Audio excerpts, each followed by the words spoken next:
I couldn't like process the finance side of it. It was weird to me. Yeah, I mean, we're looking at used little things. Ready to start? Getting ready. 1,000 miles. Tina's coming right now. This one was 28. Oh yeah, we should totally do that. Yeah. I don't think we have a quorum. Yeah, we'll just Okay, talk, I guess. let's bring the meeting to order. The announcement of the meeting is this is the Washington Area Highway Transportation Committee meeting. It's Monday, September 26th, 2022. And I ask you please stand for the Pledge of Allegiance. I pledge allegiance to the flag of the United States of America and to the republic for which it stands, one nation, under God, indivisible, with liberty and justice for all. Gina, we'll try to do the roll call just a little bit, but maybe a few more will show up. You wanna wait? Go ahead and do it. Okay. Craig Miller, Here. Ed Fisher, Stephen O'Connor. Here. Ray Frankenberg, Bob Ingeman, Bill Stratman. Here. Mayor Hagedorn, Joe Holtmeyer, Sandy Lucy. Here. Elby Eckelkamp, Bill Miller, Here. Tim Brinker, Chad Briggs, There he is. Jeff Niemeyer, John Nildis. Here. Okay, right on time. Just started. Very good. Sorry, I'm potty training my grandson today. Okay, first item, approval of the minutes from last month. We had a chance to review them. Any comments, suggestions? Hearing none, I'll entertain a motion to approve as I'll presented. make a motion to approve the minutes. Do I Second. have a second? You have a second? All those in favor, aye? Aye. Opposed? Thank you very much. Again, first item, Amtrak. Craig? Well, I was going to not have a report. I did, however, get an email middle of last week from Brian Ross, who's the railroad operations manager at MoDOT, saying that Amtrak has been experiencing a bunch of, staffing issues like the rest of the world. But it's finally going to affect us here in Missouri. They're doing a reduction in service. They're having staffing shortages impacting their ability to perform necessary preventative maintenance on passenger coaches. Without those coaches, they have to schedule temporary reductions in our area. So the Missouri River Runner will have temporary reductions from October 24th to November 16th, bringing us back down to 2 trains a day. So I guess short-lived for a couple of weeks, but if I'm Herman, Missouri, and it's October, that's probably a bad timing for them, I would imagine. So that's all I have today. Any comments or questions? Anybody? No, just quick update. The improvements to the depot, they're on schedule. 2024 ADA improvements, new loading ramp, those type of things. The city's in coordination with Amtrak's consultant because we have our Front Street ADA project happening at the same time. So that's exciting. I think with those 2 projects, you'll have a brand new depot, new access, new sidewalks, those type of things right in front of it. So, a lot of good things happening down on Front Street. Yes. Should be great. Great for tourism. John, just a comment about, we were down eating lunch, on Front Street, and there's lots of foot traffic or whatever. I got a 3-year-old grandson. He sees the caboose. He runs across the street. I couldn't get to him fast. You know how it is? And you got this, oh crap. Is there any way to put some signage? Because there's a lot of young children, I think, that are down on there. And Craig, you probably see it too. A lot of people want to eat outside. We can look at that through the traffic Look at it, committee. maybe signage or something, just to remind people that the younger kids are drawn to that caboose and they don't pay attention to the road. And I'm just giving it to you because it scared the hell out of me. Right. And I was right, I couldn't get to him fast enough, and he's right in the middle of the road. And he just walked away from where we were sitting. We did in 2017, put up the speed limit signs, the flashing lights, which are those the only ones we have in town, to try to combat some of that. I mean, Stephen is aware too, nobody reads signs anymore, so it's kind of I know, hard. and But yeah, we could definitely I run bring that it through. up only because of that. Right, That right. caboose is a draw for particularly little boys. Yeah, yep, They want to run towards it. we can look into that, Anyway, that's appreciate that. just a comment. Okay, next item, Highway 47, Missouri River Bridge. Anything? I know they were on site last week. Oh. The contractor, the supplier, MoDOT, and they're gonna be on site this week. They're checking each light. And once they figure out what needs to be done, they're gonna figure out how to get access to those lights and get everything fixed. So that's what I get. Getting closer. Report from the resident engineer this morning. Okay, all right. Still active, Moving forward, but moving it's, forward. Well, the subcontractor on that lighting apparently didn't study the thing very much. To go on this long, 2 years, is ridiculous. I don't know. It is what to it say. is, I don't know. Has the contractor been paid? Not fully. No, we're still holding money on them. Yeah, it's, By the way, Sandy's got some excellent pictures showing the hit and miss type of what we have out down there right now. Part of the bridge is lighted, part of it isn't.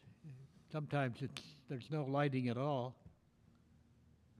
That's what they're trying to determine.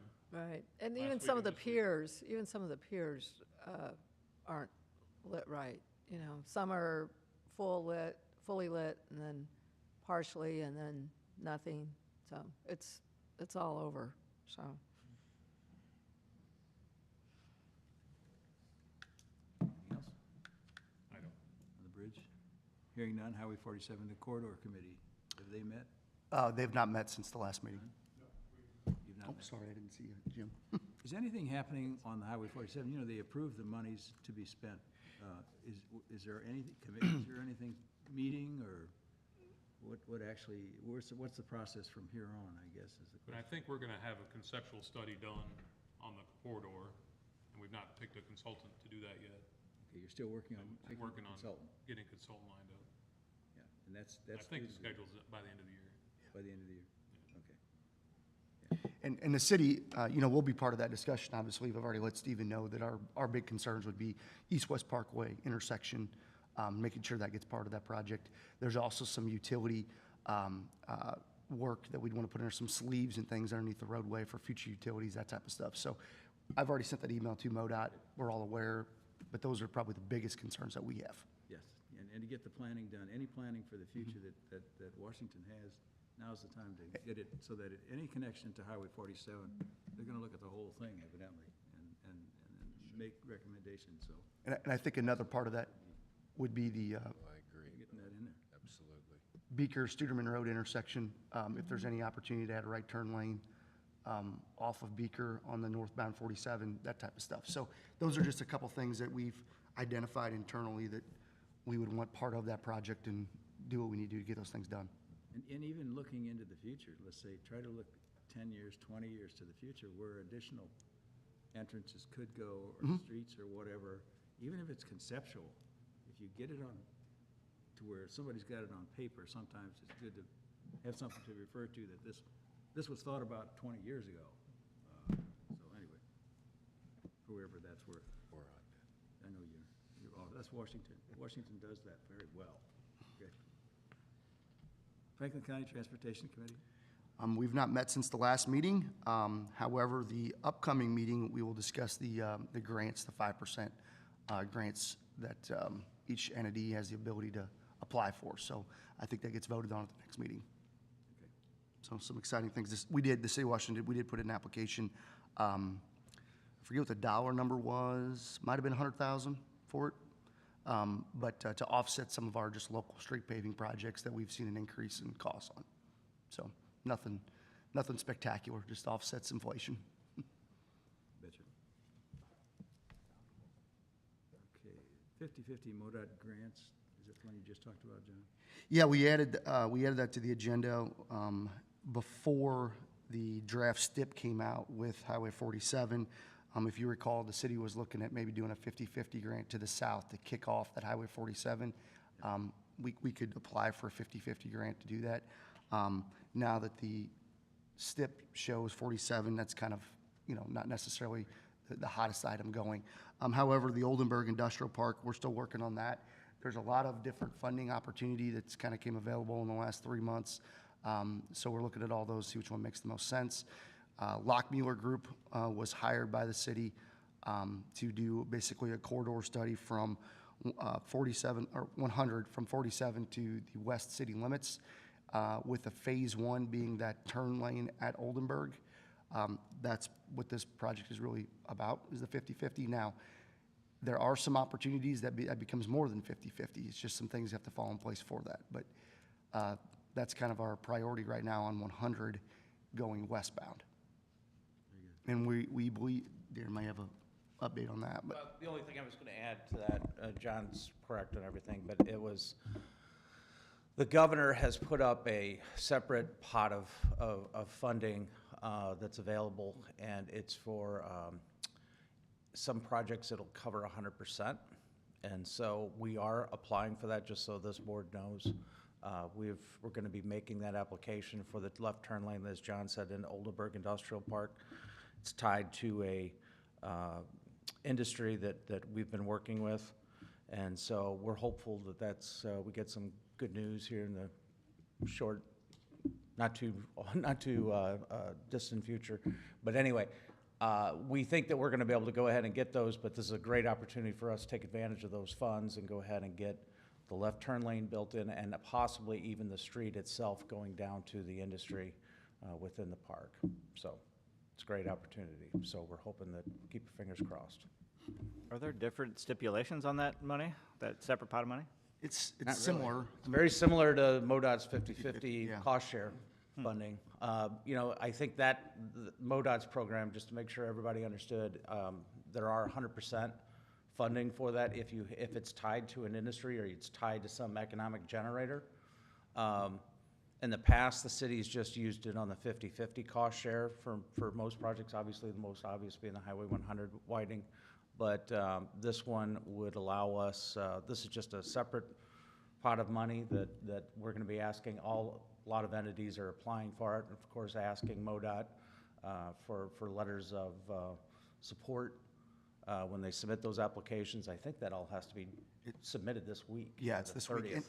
And the other, so what they've done is the traditional 50/50, they've pushed that back now to January on the application. Correct. To give this one time. So essentially, if we were unsuccessful, which Stephen's going to help us be successful, if we were unsuccessful, we have January opportunity as well.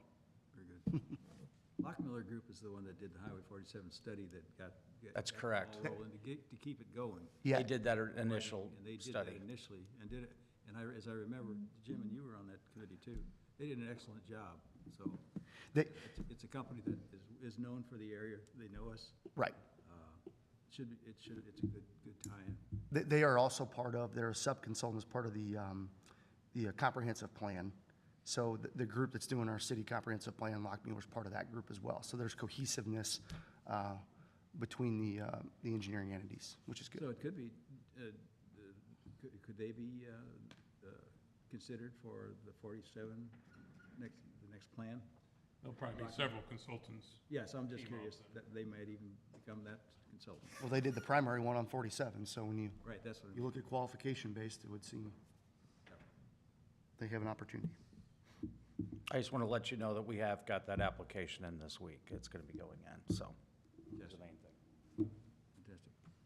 Bill, all those things that we've been talking about in the last few minutes and your question about looking long-term, 20 years or so down the road, that's all going to be part of the comprehensive plan.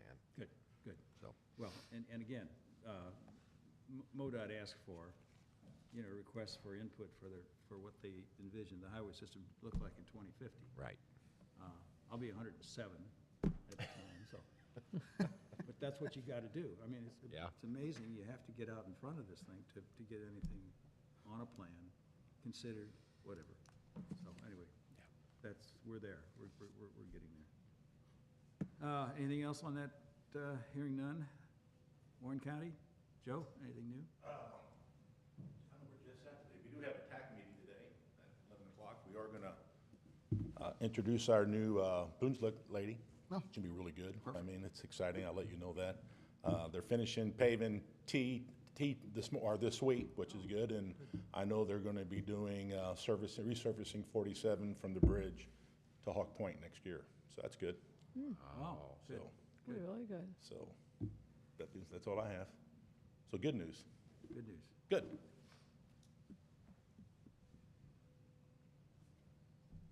Well, while you were standing there, that I've got on the list the Causeway. I know there's nothing happening. Yeah, I'll get with John a little bit on that. We'll talk about that, that's. You know, I never give up on it, only because I wanted into a plan. So I basically made another copy of what should have been done, what I thought should have been done. When this whole thing was studied, they took out that portion to the north and said, well, we're not gonna do it now because we're gonna do the rest of it first. Well, part of the thing is, they did study it and got people's approval, the local alternative, what local people chose that should be done. And they did a strategy, they actually showed it. They showed the highway going right straight over to 94 and hitting.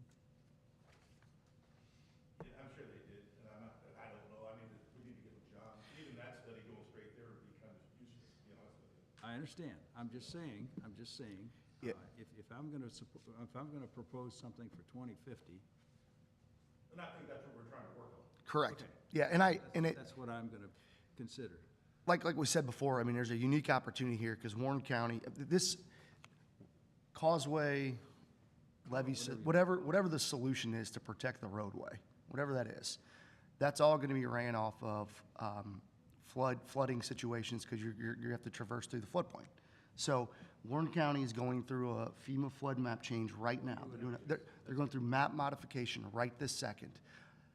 That brings their flood maps up to new flow rates on the Missouri River. They've always lagged behind us by about 10 years, just because that's how the funding works out. So at SEMA and the FEMA level, they do not have those approved yet, but that is gonna drive the whole discussion. You cannot build a causeway, you cannot put in some other roadway, levee, raise it, whatever you wanna do. You can't do that without having the engineering done first, and FEMA and SEMA are running that. And they're have it right on a smack plan dab in the before middle you of that get- process. We're working, and that is 100% correct. Plus, we're trying to get, if we can just fix a little bit in Dutso, because I have all the studies of all the floods. I agree. You know, and if two of the floods, no matter what causeway we would have been gone. Doesn't make a difference, because the levees broke. Exactly right. You know, so if you go back to 93, if we would just fix Dutso, the bridge would have stayed open. Now, Martha's would have been underwater, but the bridge would have stayed open. So we're taking baby steps. If we would have raised, if they can raise it from the Dutso Deli back to Dutso, that's where it shuts down first. I mean, I did the studies, right there. It does. You know, I mean, so the highway would have stayed open. That's, you know, so we're trying to take baby, they've only been closed 3 times since 93, and 2 of them 3 times, you can build the causeway, it would have been gone anyway, because the levee would have broke. That's what caused the 2 big ones, 93 and 95. But we're definitely working on it. Yeah. And I think too, Joe has new, or Commissioner Gildhouse, sorry. That's- He's got new people working at Boonsville, which is important, because once they get introduced, then we'll be able to get in conversation with them and kind of get everybody up to speed again. Who is the new Boonslick person? I'll mention it today. I mean, she's gonna be announced today. I'd much rather have it announced over there. That's okay, So, but she's very good. So I'll bring her next month. Or we'll meet before that, but, yeah, let us know so we can get her on. She's the really mailing good. list, I just, monthly for her, I like to have her come over and introduce herself. Good. It'd be better. Fantastic. So, anyway, all right, thanks. Appreciate it. Well, the causeway's never had a high priority. No, not till it floods, and then Yeah. it's, why didn't we do something? A lot of talk, after the floods, but nothing happens. I understand. Trust me, I know. I know the frustration, whatever. Washington Special Road District. Give a quick update. Ed's not here, but we, if you recall, the city participated in an improvement on South Point Road from essentially Jim Peters signs to the the northern entrance of Stonecrest. Part of that, the city's interest in that was getting a water line put in. We got a 12-inch water line brought to Stonecrest and Fairfield, which is important because those 2 subdivisions were only served by one water service from the city, which has a risk, obviously, if that line were to break. That now has been mitigated. The city is paying for essentially the west side curb and gutter to get put in. Washington Special Road District's initial plan was to only put curb and gutter on one side, but in the interest of both parties, we participated in some of that. That construction's ongoing. The water line is in service now. They're doing some of the grading work. KJ Understall out of Washington is doing the work.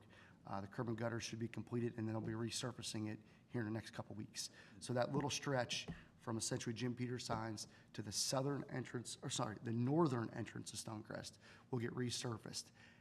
I don't want to speak for Washington Special Road District on what their plans are going to the south from there, but when that happens, the city will also look at working with them to do the intersection into Stonecrest at the same time. So I think they wanted to get that done in this year's contract, but with pricing, they couldn't afford it.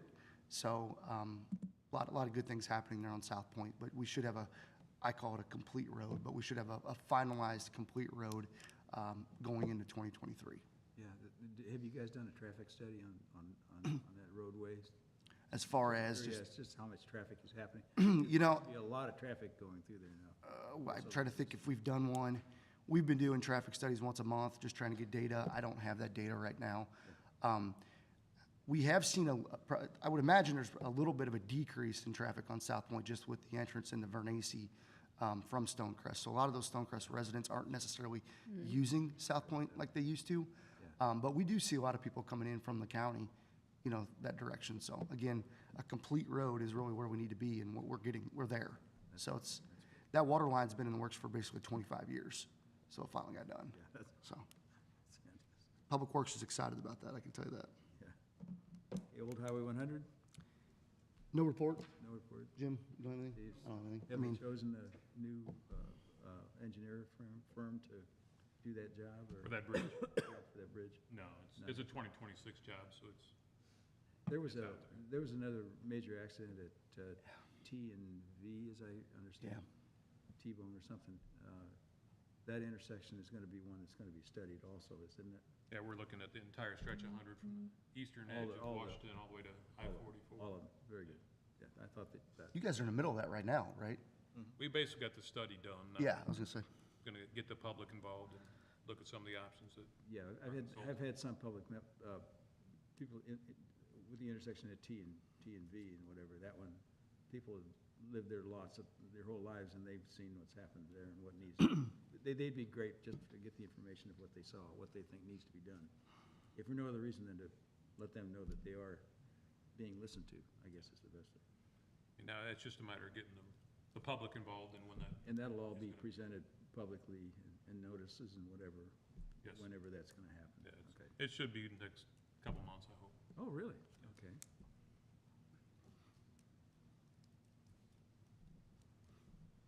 Anything else on Old 100? More bikers out there, I've noticed. It's a great place to bike. All the way to, I guess, all the way to T, or V. So. Airport. Even further. Airport, Yes, it is, yeah. yeah, there's a lot of activity at the airport. The hangars, 8 hangars, City Council did choose to just go with the 8 hangars, which is the base bid. And the reason for that is because there's some opportunity for runway expansion in the future. So we wanted to ensure that we had cash to do that should we have to put up some matching funds. That job was bid about 90 days ago. There's been a holdup at the MoDOT FAA level due to some additional funding being available through the infrastructure bill. So the good news is it seems like that the feds are going to kick in some more money. So it's less money that we have to put out. The bad news is it's taking time to get, it seems like nobody wants to make a decision at that level to say it's available. So I pushed them last week and let them know that we need to move.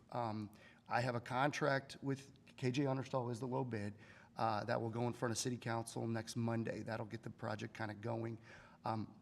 The reason for the push is they want to move dirt in the wintertime.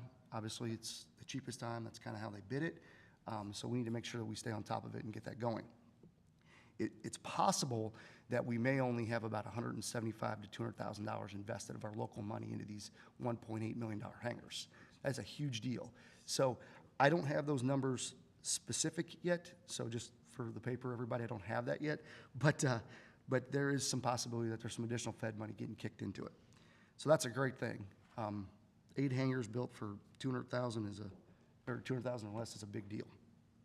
So there's that. That's operating. Operation-wise, we have an assistant airport manager that's been working under Kevin for about 3 months now. He's learning. It's going well. I haven't heard any negatives per se of how that's going, so I think that that's going well as far as operations go. I guess the last thing is, the city found out in the paper that there was some adjacent property that was sold. We have a meeting with the FAA and MoDOT this week. There was a lot of interesting, I guess, concepts, in the paper about what was to be done on that property. Again, we were not made aware of that. It was adjacent private property that was purchased not from the airport. So FAA, MoDOT, and the reason for that meeting is we just need to figure out how their potential operation will affect our airport operations. So like I said, that meeting's happening this week. Again, I don't have a lot of details on it. We've reached out to the new property owner with no response at this time. So, it's hard to know. There's just a lot of rumors floating around. We just don't know what's going on. So, and we're working on that. So, Darren, anything to add? Okay. Perfect. So there's the airport. Very good, very good. Moving forward. Team Track. Team Track's had some activity. There was apparently a traffic jam at the Team Track that Sal kind of had to work through a little bit with some of the users. But I think UP's got you've seen some of their equipment on Front Street. They've had some maintenance projects going on, so they're trying to shuffle all that around. But it's been pretty positive. Other than that, they're just working through it. So Very good. it's getting some use. East-West Parkway. Connection to Autumn Leaf, we have Army Corps of Engineer approval to put the box culvert in. What we're seeing is construction's probably gonna happen this winter, which is a great thing. That'll get East-West Parkway or High Street extended another 600 feet to the south. The city is participating in the construction of that.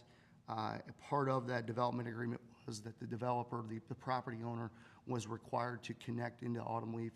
So there'll be 2 connections into the Autumn Leaf subdivision, water line improvements for fire protection, those type of things.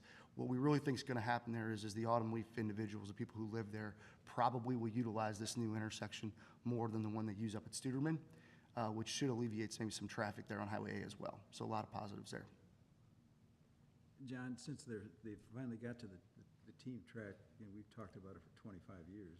Mm-hmm. And it has the fact that it has been identified as a potential roadway helped in building, in now getting it built the way it was envisioned? So you're saying East-West Parkway, not Yes. the, okay, sorry. Yeah, no, I think, Sorry, East-West Parkway. Lockmuir Group, the study that I was talking about on Highway 100, that they're doing for the city, the developers also participating in that traffic study as well. And East-West Parkway is part of that discussion. I said Team Track, I'm sorry. Oh, no, you're fine.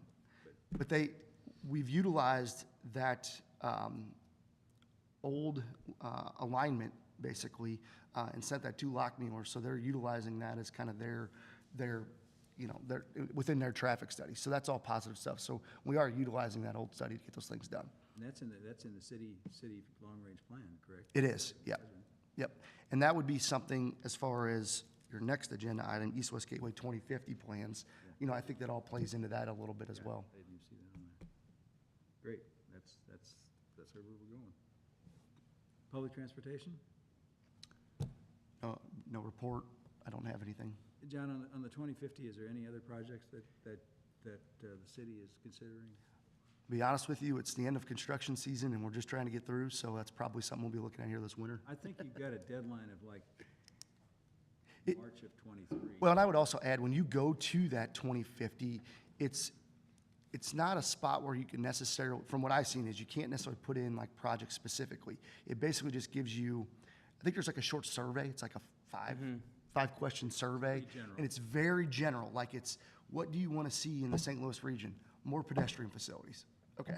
It's very, very, very high level general stuff. Yeah, it's not getting down into the weeds to Correct. specific projects, et cetera. First, it could be the tie-in with all the trails, Katy Trail. Yeah, exactly. And trails, that's the one thing I think, particularly with what Washington's doing with trails. But as the mayor said earlier, though, we do have our comprehensive plan that's, that we're working out right now. So there's a lot of long-range projects. Obviously, what we do in the future with the transportation sales tax, what big projects do you want to fund with that? We just discussed with Lockmiller doing the Highway 100 corridor from basically where the 4 lanes turns to 2 lanes going west all the way out to the industrial park, making that 4 lanes. You've got other projects that we're going to have long range, but those are all going to be things that we're going to talk about during the comprehensive plan. So. That's great. That's fantastic. Public transportation, anything new on public? Yes, there was Nothing, yeah, nothing new. is there a person? I don't know, do we, She always says she's gonna come and then she never does. okay, so we reach out. We have a contact. So I think if you had any specific questions, we could reach out and get those. I don't have anything on Well, I that. did see an ad or something in the paper showing where they're picking people up and taking them back and whatever. The buses. The industries are? Well, not industries. I don't know. Maybe I was reading into it. I do know the initial discussions at the comp plan did have a lot of questions regarding comprehensive, or public transportation.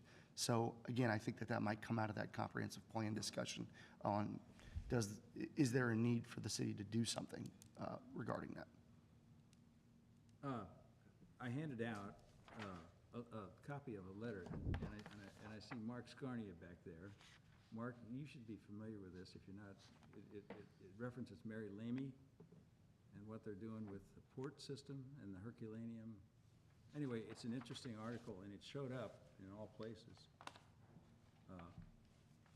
In this throwaway St. Louis restaurant guide that every business got at least 2 copies, one for your showroom and whatever.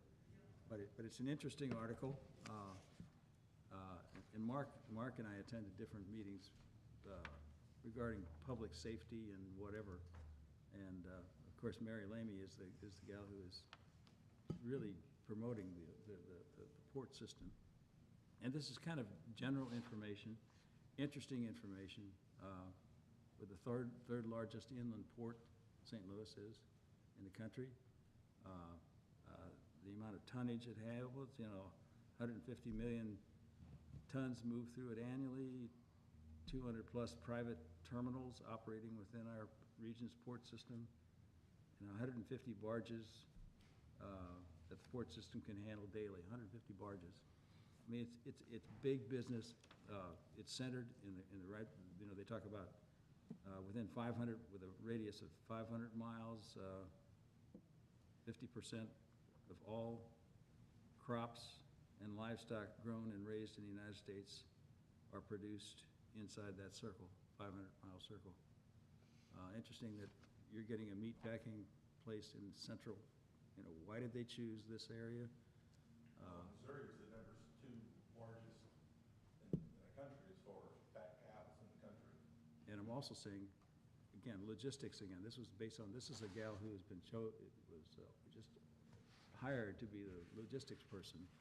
Plus, there's more farmers in Missouri than the average farm size is 306 acres in Missouri. Yes, it's surprising, yeah. Anyway, take a copy of this. I had some extra ones made. And I think it's interesting information about what's going on. We see the ports and we see these barges go up and down the river, but they're talking about this. The new concept is putting containers on vessels, and they got Herculaneum is where the governor just spent $25 million, gave $25 million to Herculaneum to get that inland port developed. But they're not going to start there. They're going to go into the Missouri River. I mean, this is the way, as we understood it, and I'm looking back at Mark at the meetings we went to, the idea was to get it up the river, to take it right up the river and keep going. I think there's another Brunswick, Missouri. Is that where it is? Where there's a port? I think it's Brunswick, and that's basically the northernmost part of the Missouri River to Kansas City. I mean, the river goes up and then goes back down. But Brunswick has a port, and it's just a little town of 5,000 to 6,000 people, and they've got an inland port. We had talked about ports some years ago. I mean, it was on and off, whatever. Could Washington be considered as a port area? We never really considered it, never really, it takes a special way where the river is availability and you got the right depths and whatever. But inland ports, we're gonna see more of them. Again, with these container ships that they're building specifically for using in the river, these units can hold 1,800 to 2,000 containers, big containers. You know, and by contrast, the rail, a normal train can only handle 300 to 400.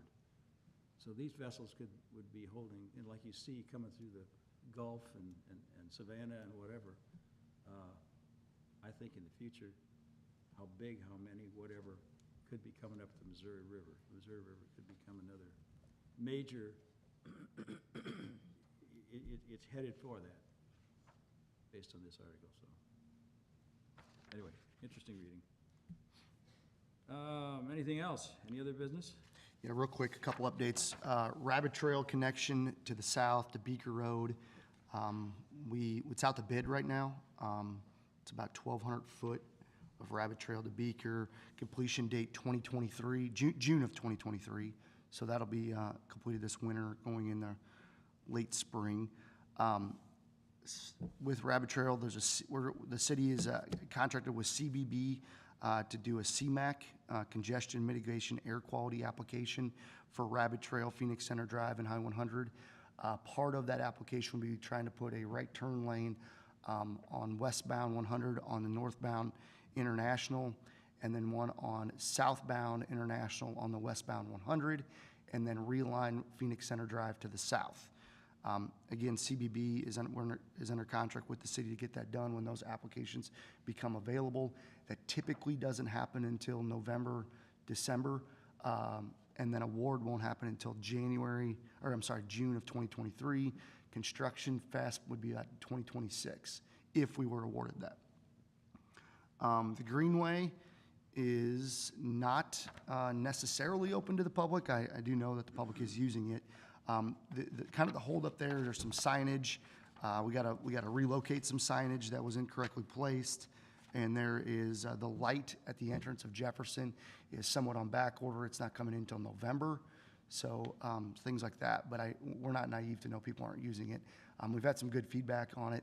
I think the biggest thing that, from my perspective, and I know people utilize it as the Greenway, but just the connection to the Washington School District's campus is a huge deal for those kids that want to get down to downtown and you know, go to Dairy Delight and those type of things. They had to walk on the street before this, so it's a big deal. Some other feedback I've had is the city going to put any lighting on it? The answer, not with this grant. That's something we probably look into in the future. We also have a trailhead budgeted Locust Street, which will be somewhat of a parking lot. We're figuring somewhere around 15 parking stalls that is budgeted for this coming year, and then some stormwater improvements along the creek as well is budgeted this year. So a lot of development. It's going to be ongoing, but happy it's come to fruition since 2017. So it's been a process, but we're there. It's a neat trail. Really, it's cool. I'm not sure who I should ask. With any investment, major investment that federal government, state, whatever, I know when we did the bridge, a certain amount of the money that had to be spent for trails and or whatever, like a percentage. Does that still apply? I don't. Steve, would you know? Anyway. Are you saying like a statewide, or there's a? Federal, it's actually a federal law that indicates when you spend federal monies, whatever. I think it had to go for bikeways, pathways. Yeah, I think what we see a lot of is when we apply for our STP projects. So like, for example, if you just want to pave 3rd Street, that's a good example, from Jefferson over to High Street. If you just want to put in a federal application to pave that roadway, and if the only thing I put in that application is to pave the roadway, I seriously doubt I will get that money to do it. So we have to incorporate pedestrian, bike signage, sharrows, you know, things that you kind of see on the greenway, those type of things. And you get, it's a point system, so you get additional points to get those dollars to do the work. So it's an interesting way to kind of get some PED stuff done, but. Years ago, a lot. Right. So for, like, our big deal here in the city is we have an ADA transition plan.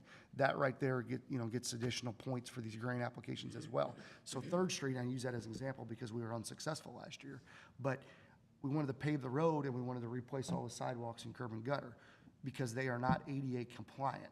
So if we say we will remove the curb and gutter, remove and replace with ADA compliant sidewalks, that makes that grant application a lot more attractive, I guess, to the people reviewing it. So I think that's how they put money towards PED stuff, bikeway, pedestrian stuff. Yes. And we are positioned very well. That's where a lot of it comes from. Right. So it's in that grant process is when those monies get allocated.